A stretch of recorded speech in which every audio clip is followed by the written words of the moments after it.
Итак, напоминает, у нас финальный заезд в классе FSL Street.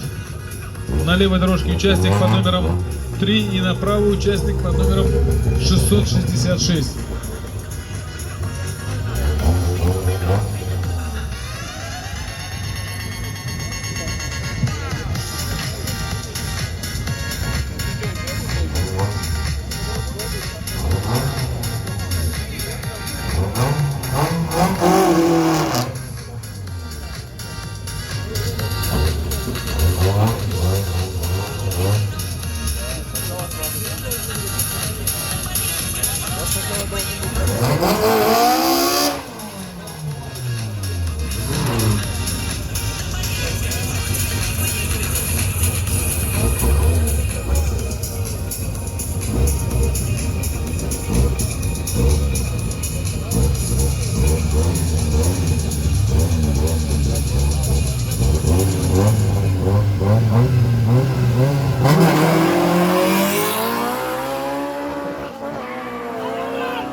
Итак, лучшим в этом заезде, соответственно, лучшим в этом классе стал участник под номером 666, правая дорожка, его время 12:814.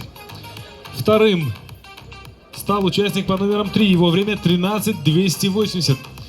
Что ж, поздравляем победителей в классе FSL Street.